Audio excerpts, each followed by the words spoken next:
Hello. So today I thought that I would talk a little bit about prison. Specifically, I would talk about a specific story from prison. Uh, so I've mentioned before that I was incarcerated. I was actually incarcerated for 7 years and 4 days. And that includes time in jail as I waited to be transferred to prison and the actual time in the prison. Jail is a lot different than prison. For those of you who don't know, take my word for it. Don't find out yourself. Don't go to jail. Don't go to prison. Anyway, so there was a program that I did in prison. Actually a few programs that I did in prison. But anyway, one of them specifically was a cognitive behavioral therapy program.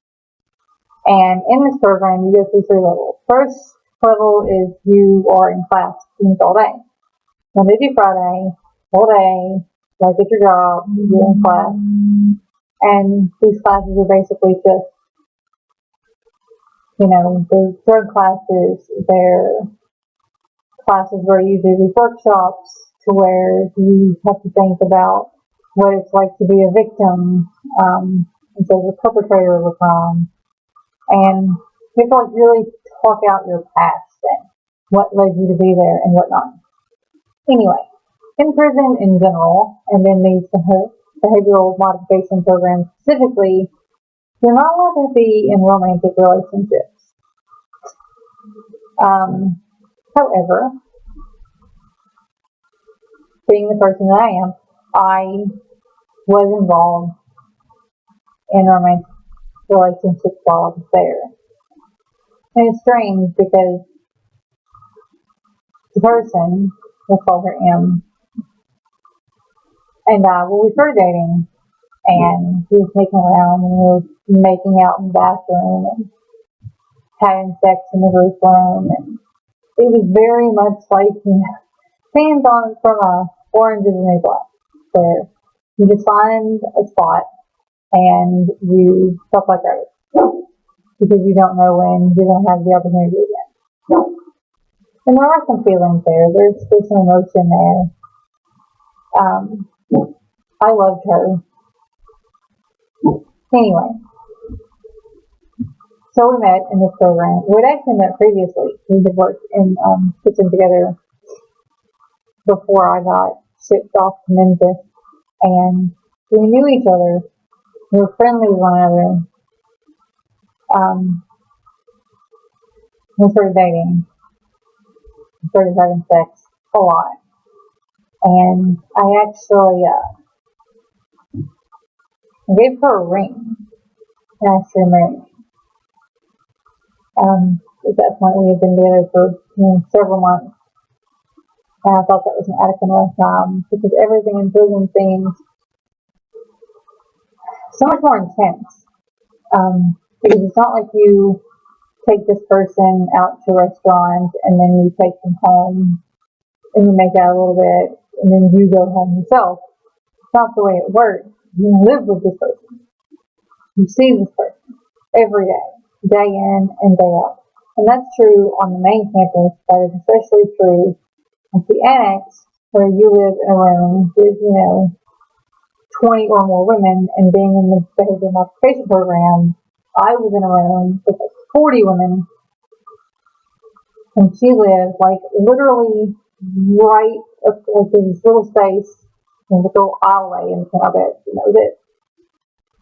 So at any point in time, I could literally turn around and be staring at her bed, at her little area. And so it was really intense, and it felt like we were together a lot longer than that. And in this program, there's a process by which your behavior is modified. And part of that process is that your fellow inmates are supposed to, when they see you breaking a rule or exhibiting a harmful behavior, they're supposed to confront you about it, and then you go to a place called the middle to work it out. So if someone sees you steal something from the kitchen, and they'll come up to you and in a very specific way, which I'm not going to go through, but they tell you that they saw you steal from the kitchen, and you acknowledge that they tell you that they told you this, and then on a specific day where you have like this certain group, um, that person you go into the center of the group, and it's facilitated by your peers, but also by your counselors. And they tell you that you stole, and you either acknowledge and accept responsibility, or you say that you didn't do it, and there's bullshit. Although you don't say that there's bullshit, because that will get you in trouble.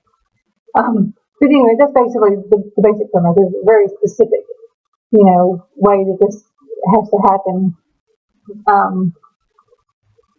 But so one day, I get up and I'm headed towards the kitchen to get breakfast, and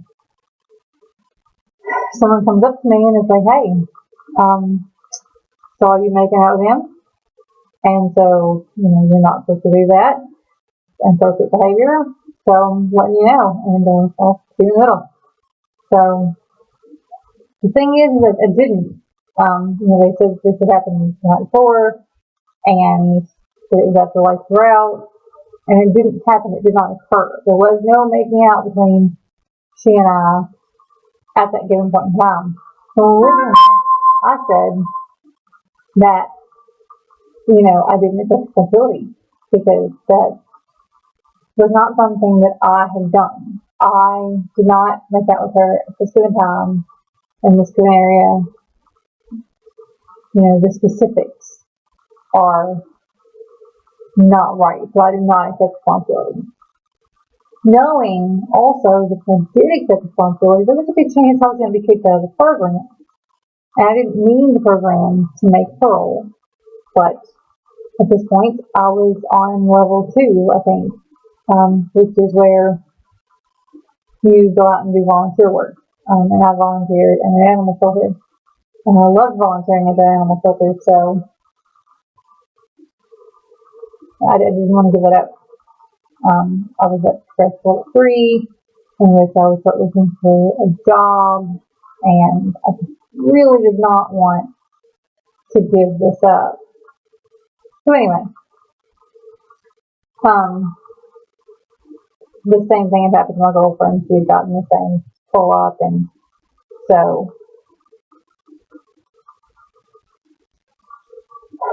she denied it. We were still called back to the counselor's office. We were told that we were not supposed to associate with each other, that if we were going to hang out, we needed to hang out together in group, in public, and if we were called alone, we would be considered program, yada, yada, yada, so on and so forth. So anyway, my girlfriend makes a call, and she leaves, and as soon as she leaves, like, it had been bothering me this whole time that, I had tried to get out of trouble on a technicality, and I knew there was a good chance if I went to my counselor and said, "Look, I did it. I was in a relationship.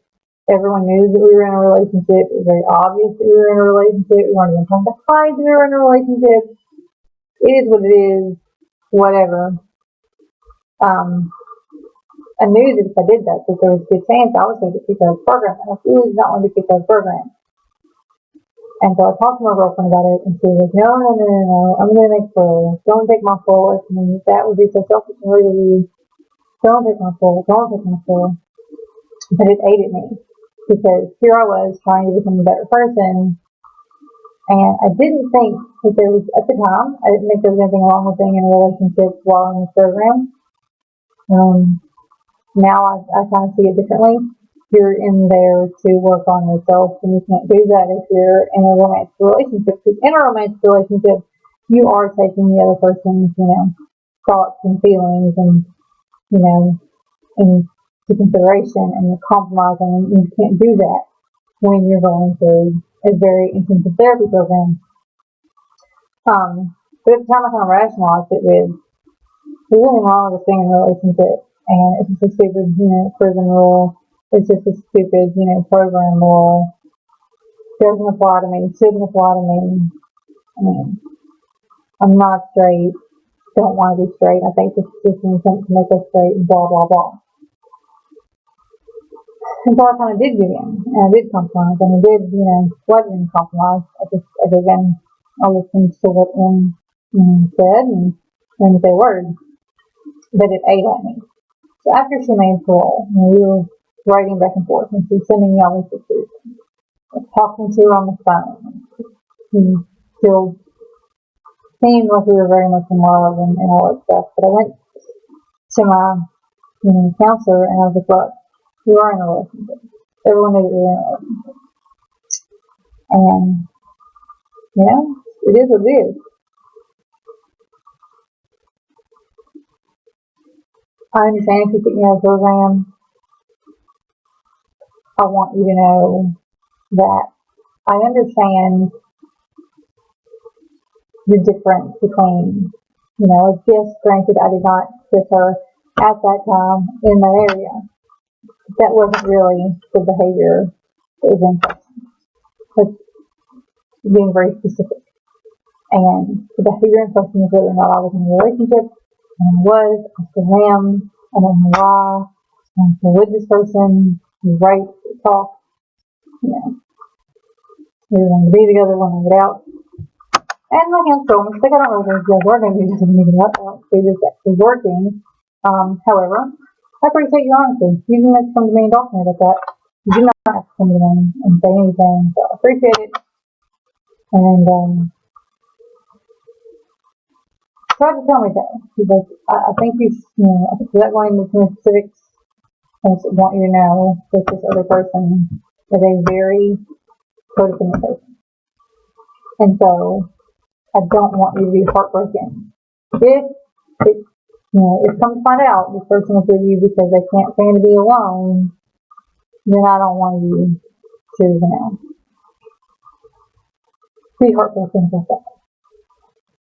And then, right before I was to get out, because I made parole, right before I was to get out, she confessed to me that she had been cheating on me for quite some time, even before she left. Like, while she was at work, she was fucking around with a dude at work. And I was like, seriously, I don't know this person. And I was like, okay, well, I'm heartbroken, but whatever. And then she said that she wanted to give us another chance. And so I was like, okay, so we're going to give it another chance. And I got out. And back around there. And come to find out, never broke it off with dude. She was actually engaged to both of us at the same time. As far as I know, she's married him now, and I don't talk to her. We're not friends. I don't feel sorry for her husband because I'm pretty sure that eventually she will cheat on him.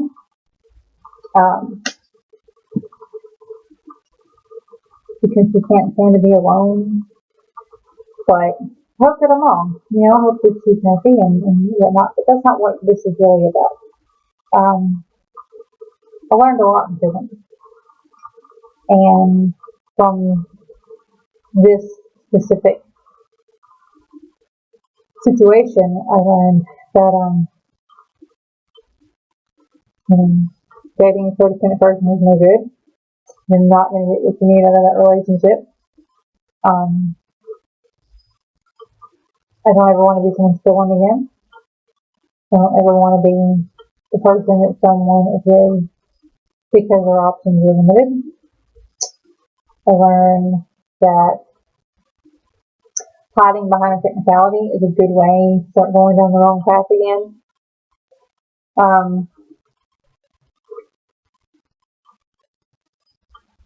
I learned that I don't always have to understand the rules to follow the rules. Because I could have done so much more work on myself had I followed the rules. Had I not been wrapped up in this relationship. And at the time, I didn't understand that. But it doesn't matter. I should have just, had a healthier respect for the rules. And that doesn't mean you shouldn't question authority. It doesn't mean that you shouldn't question the rules, because you should. firmly believe that someone, came up to me and told me that, I needed, like, police officer authority. Police officer came up to me and told me that I needed to kill my husband. I'm pretty sure that I would be like, no. But, if you could question authority, you do question the rules, and that makes no sense. Just because you don't understand doesn't mean you shouldn't follow it. You should ask more questions.